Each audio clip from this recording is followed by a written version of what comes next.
दोस्तों आप सभी को जय Shri Ram. D media times में 9 दिवसीय श्री राम कथा के द्वितीय दिवस पर आप सभी का पुनः स्वागत है। दोस्तों श्री पुरुषोत्तम लाल शर्मा और श्रीमती नर्मदा शर्मा के सानिध्य में वैशाली नगर के हनुमान नगर स्थित सामुदायिक भवन में श्री राम कथा का आयोजन किया जा रहा है। श्री राम कथा के प्रथम दिवस पर पूज्य राजन जी महाराज ने श्री रामचरितमानस में वर्णित प्रभु श्री राम की महिमा का वर्णन करते हुए राम कथा के गूढ़ रहस्यों को श्रोताओं को बताया। राजन जी महाराज ने कहा कि इस कलिकाल में राम कथा सुनने से व्यक्ति की सभी मनोकामनाएं पूरी होती है। राम कथा जन्म और मरण के भय से मुक्ति देने वाली है, लोगों के मन के भ्रम को दूर करने वाली है। इस जगत में राम नाम लेने से बड़ा कुछ भी नहीं है। रामचरितमानस में तुलसीदास जी ने प्रभु श्री राम के गुणों का सुंदर वर्णन किया है, जिसे आप सभी लोगों को पढ़ना और सुनना चाहिए। दोस्तों आज श्री राम कथा के द्वितीय दिवस पर पूज्य राजन जी महाराज श्रोताओं को राम कथा के साथ शिव पार्वती विवाह प्रसंग सुना रहे हैं। तो चलिए दोस्तों बिना देर किए राजन जी महाराज के मुखारबिंद राम कथा का आनंद लेते हैं। लेकिन इससे पहले हमारे चैनल डी मीडिया टाइम्स को सब्सक्राइब जरूर कर लें और वीडियो को लाइक और शेयर करना ना भूलें। जय श्री राम।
उतना ज्ञान तो नहीं है, लेकिन एक बात में समझिएगा, भगवान के अब तक दो पूर्ण अवतार हुए हैं, एक राम जी का और दूसरा आपके भगवान गोविंद जी का नहीं का। ये दो पूर्ण अवतार है। धर्म क्या है यदि जानना है तो मेरे राम जी जैसा जी के चले गए वो धर्म है, और मेरे कन्हैया जो बोल के चले गए वो धर्म है। यही मनुष्य का श्रेष्ठतम धर्म है। अब इसके बाद अपना दिमाग लगाते रहिए। भगवान की कथा हमें प्रातःस्मरणीय पूज्य बिंदु गोस्वामी जी महाराज उनकी रचना है। हमें निज धर्म पर चलना बताते रोज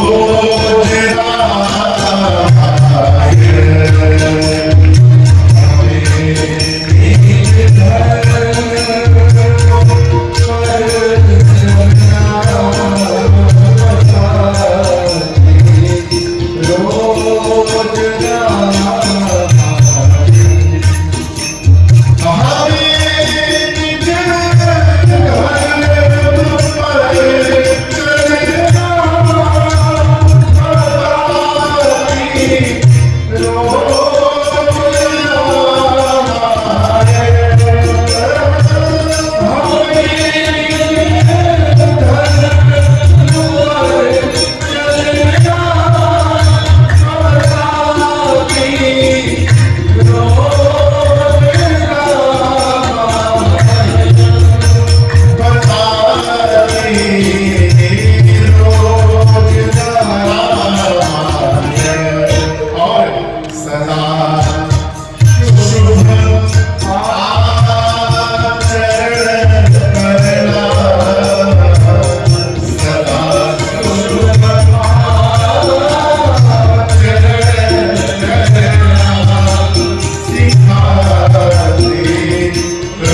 सदा शुभ आचरण करना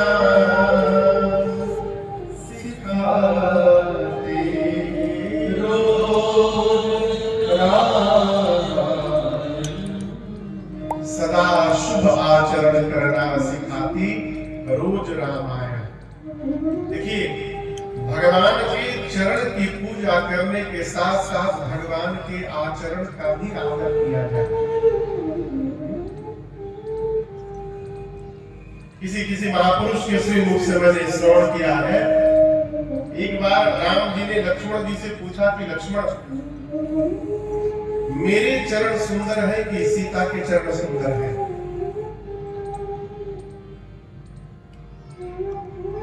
अब लक्ष्मण जी फंस गए, कहे तो कहे क्या? कहे प्रभु बताओ। राम जी कहे कहो। लक्ष्मण जी ने कहा कि प्रभु, आपसे मां के चरण अधिक सुंदर है। सीता मैया प्रसन्न हो गई। लक्ष्मण जी कहे मां, आपके चरण सुंदर है लेकिन बहुत प्रसन्न न होइए, ये चरण है तभी आपके चरण की पूजा है।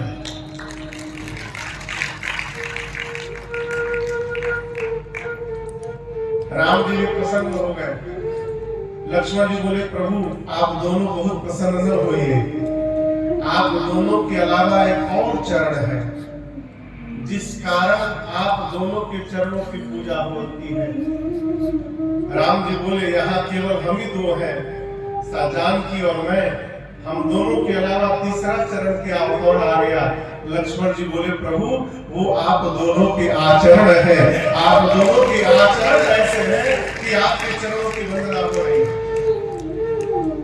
ये सदा शुभ आचरण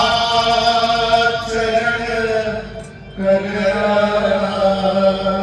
सिखाती रोज रामायण। प्रथम श्लोक में गणपति भगवान और मां सरस्वती को गोस्वामी तुलसीदास जी ने वंदन किया।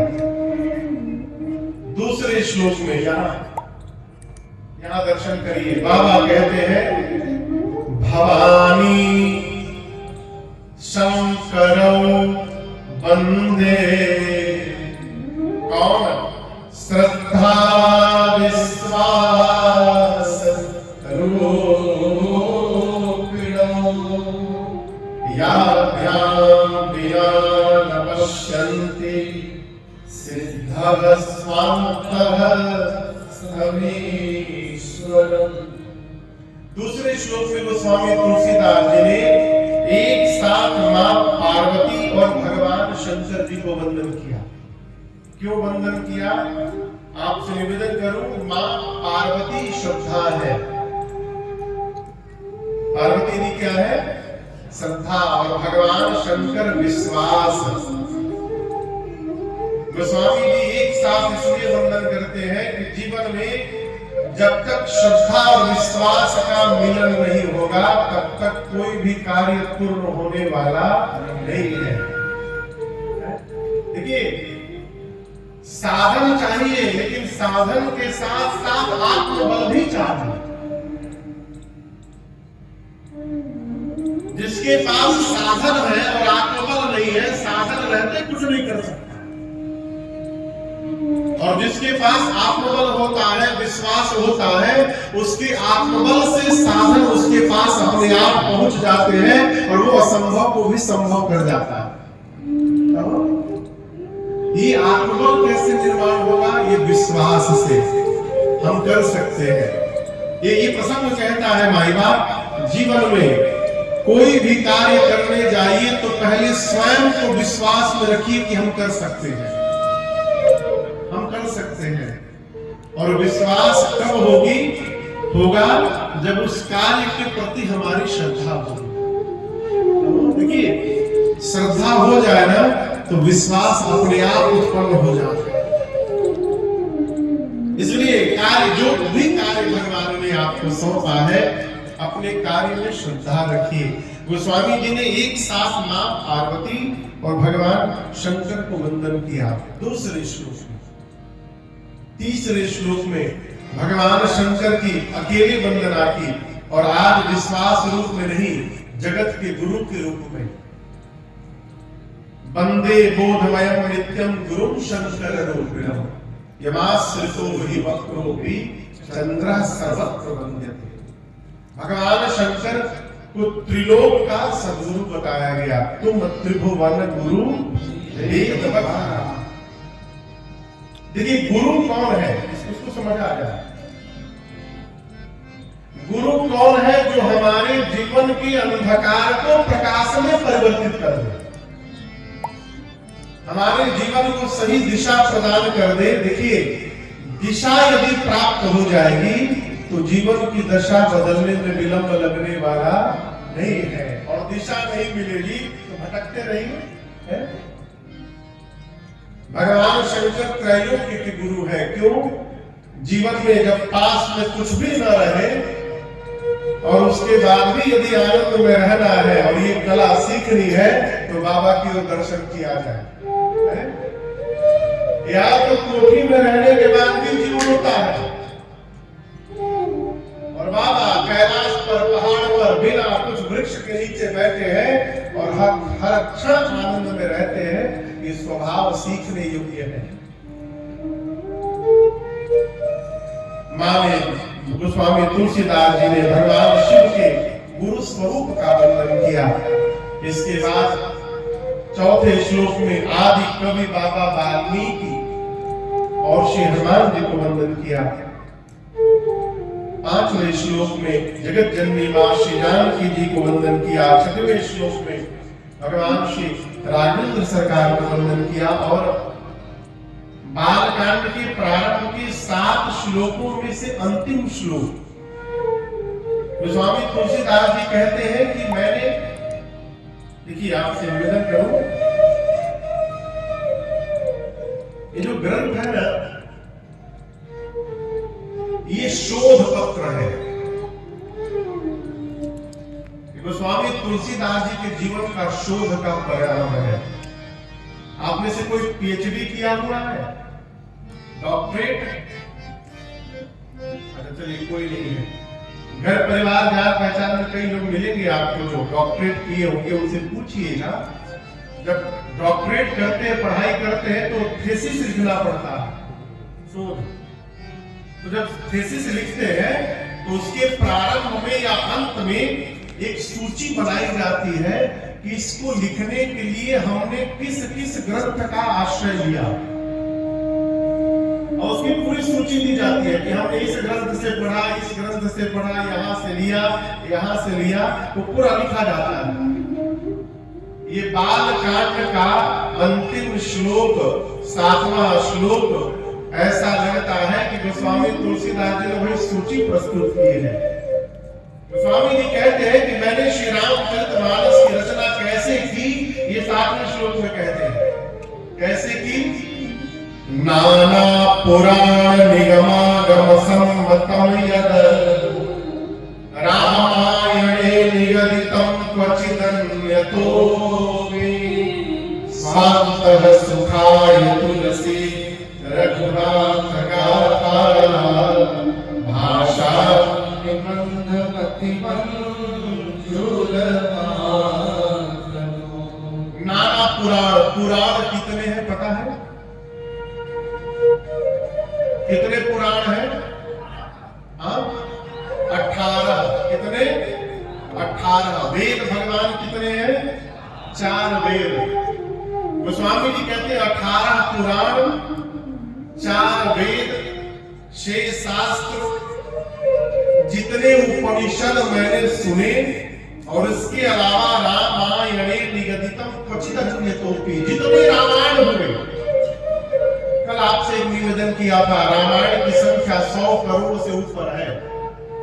70 साल की अवस्था तक गोस्वामी जी जितने रामायण पढ़ लिए थे, 4 वेद, 18 पुराण, शास्त्र, उपनिषद, गोस्वामी जी कहते हैं सबके सारांश को निचोड़ कर और मैं इस ग्रंथ की रचना करने जा रहा हूं। ये प्रसंग कह रहा है कि हम और आप घर में बैठकर यदि केवल श्री रामचरितमानस को ही पढ़ने का स्वभाव बना ले तो सभी ग्रंथों के पढ़ने का फल स्वतः प्राप्त हो जाएगा। ये यहाँ प्रमाणित होता है। बस क्या है, भरद्वाज नाम के मुनि तीर्थराज प्रयाग में रहते हैं। परिचय क्या है? तीन ही राम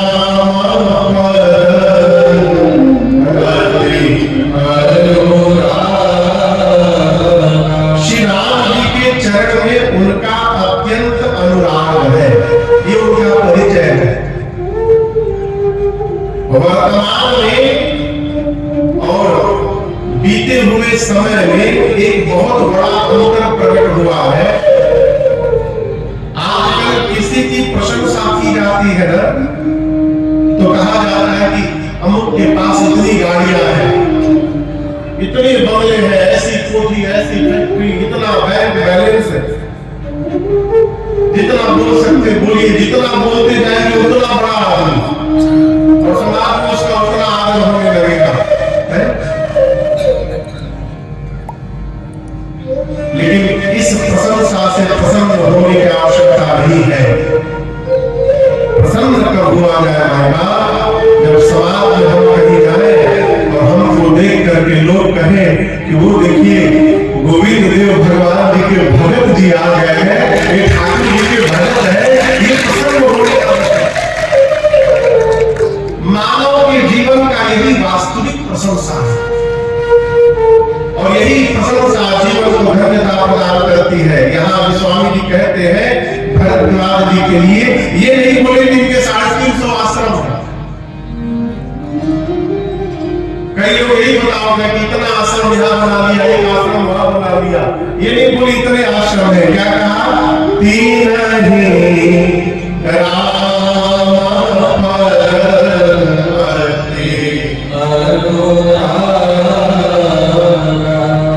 तपस्वी है, परमार्थ पथ पे चलने वाले पथिक है भरद्वाज जी।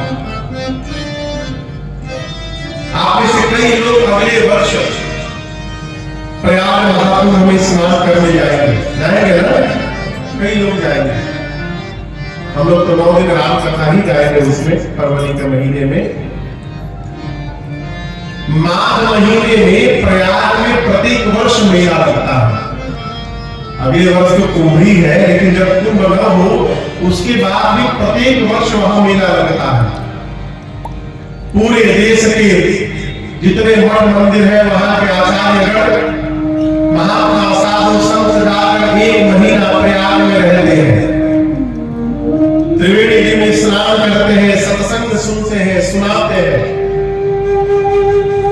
1 वर्ष पूरे देश के ऋषि मुनि प्रयाग में रहने के बाद 1 माह जब भरद्वाज जी से विदा लेकर अपने आश्रम वापस लौटने लगे तो मुनियों में मुनि है जिनका नाम है श्री याज्ञवल्क्य जी। उन्होंने भी भरद्वाज जी से कहा कि भरद्वाज जी मुझे विदा करिए और दर्शन करिए। जितने ऋषि विदा मांगते गए भरद्वाज जी प्रणाम करके विदा करते गए, लेकिन जैसे याज्ञवल्क्य जी ने विदा मांगा भरद्वाज जी उनके चरणों को पकड़ लिए और चरण पकड़ के कहे प्रभु सब तो जा रहे हैं, आप अभी न जाइए। आश्रम में लेकर गए, दिव्य आसन पर श्री याज्ञवल्क्य ऋषि को बिठाए, पांव पखारे, चरण पखारी कीन्हे अभी पूजा।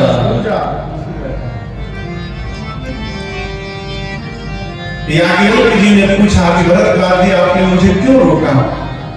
भरद्वाज जी बोले मुनि पर मेरे मन में एक प्रश्न है आज। बोले कहिए क्या प्रश्न है? भरद्वाज जी का प्रश्न सुनिए। आप में से कई लोगों को यह प्रश्न सुन के हंसी भी आई। इतने बड़े महात्मा हो, इतनी छोटी सी बात नहीं मालूम। प्रश्न क्या पूछा? राम कवन प्रभु पूछम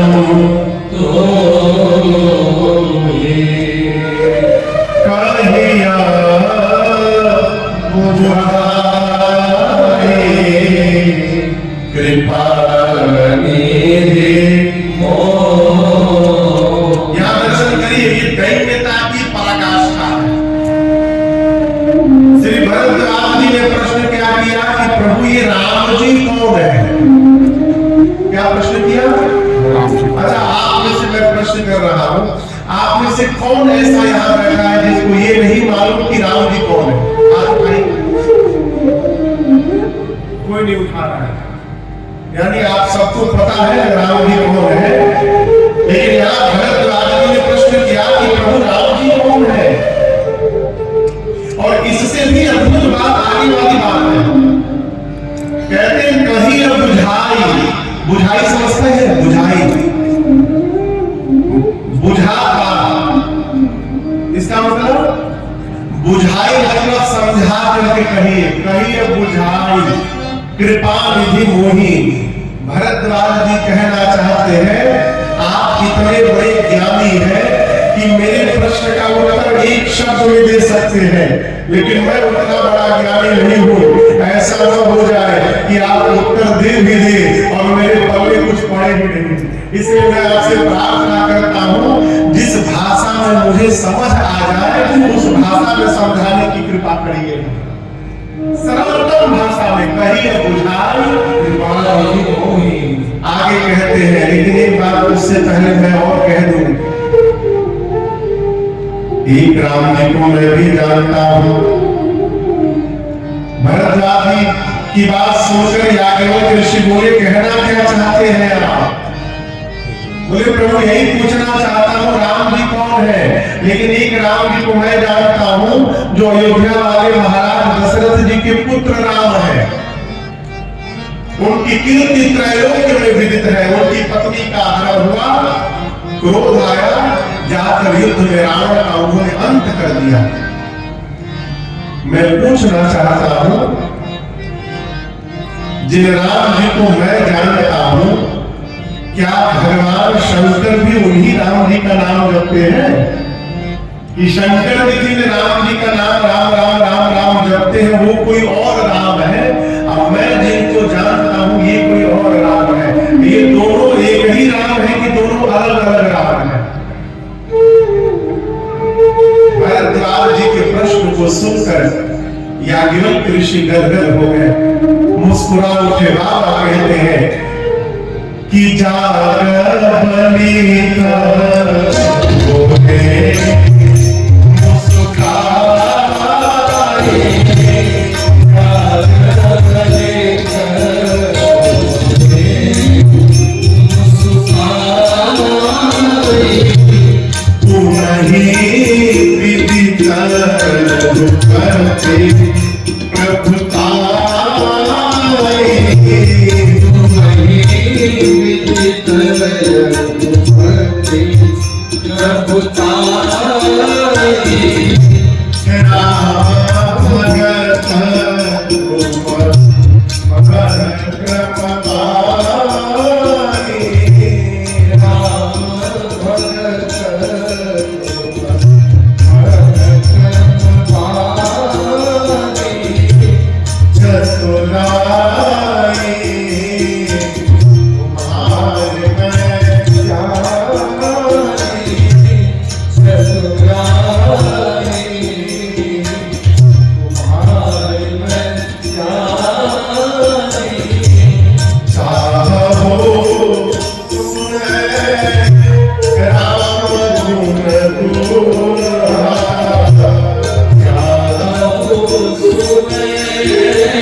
सुनकर याज्ञवल्क्य ऋषि गदगद हो कहे मुनिवर, मैं ये बात जान गया हूं कि आप मन से, वचन से और कर्म से राम जी के भक्त हैं। आप राम जी की गूढ़ कथा सुनना चाहते हैं, इसलिए मूढ़ बन करके आपने मेरे से प्रश्न किया है। और यहां दर्शन करिए, हमारे चाचा तो नहीं रहे, वो कहते थे बाबू अपने से विद्वान के सामने मूर्ख बन के रहना चाहिए। विद्वान के आगे विद्वान बनकर बैठने से जीवन में कुछ प्राप्त होने वाला नहीं है। जब तक अपने को रिक्त नहीं मानेंगे तब तक परिपूर्ण कहां से हो पाएंगे। याद है आपको बलिया वाले बाबू जी की बात? उत्तर प्रदेश में एक जिला है बलिया, वहां बहुत पहले 2013 में कथा जाने गए। एक गांव के आदमी ने आकर ऐसा मंत्र दिया मुझे, कहा महाराज जिसके जीवन में लघुता नहीं होगी उसके जीवन में प्रभुता आने वाली नहीं है। प्रभुता तक पहुंचने के लिए लघुता से प्रारंभ करना होगा। और ये स्वभाव आएगा कैसे? सत्संग से। जीवन में जितना हो सके संत के निकट रहने का स्वभाव बनाइए। लेकिन देखिए जीव सब जगह चला रहा है, सत्संग में जाना बड़ा कठिन होता है।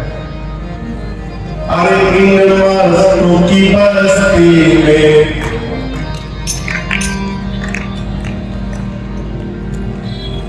इन मस्तों की बस्ती में आता है कोई तो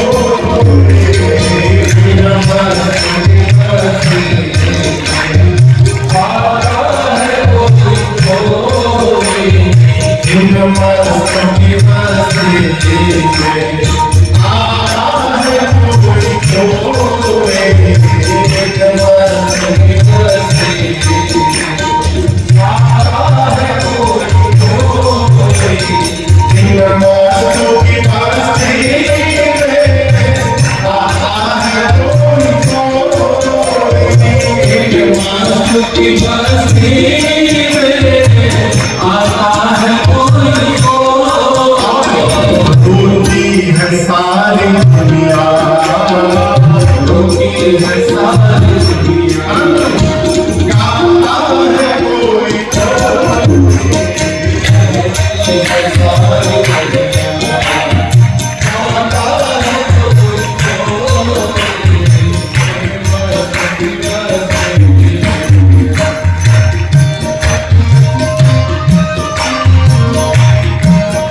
आता है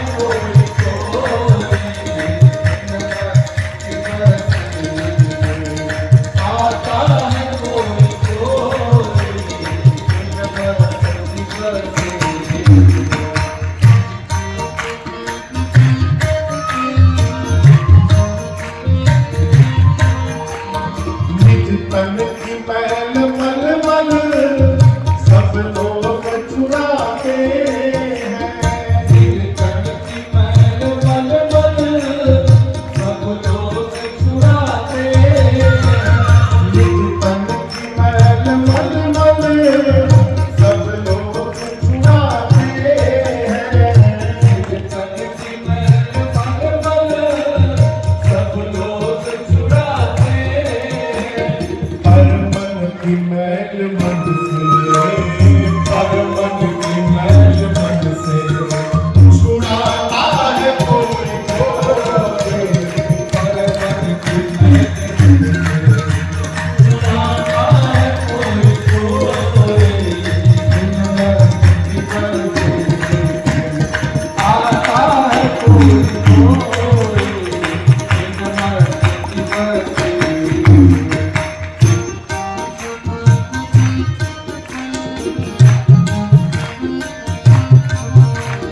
धन पाके धनी दुनिया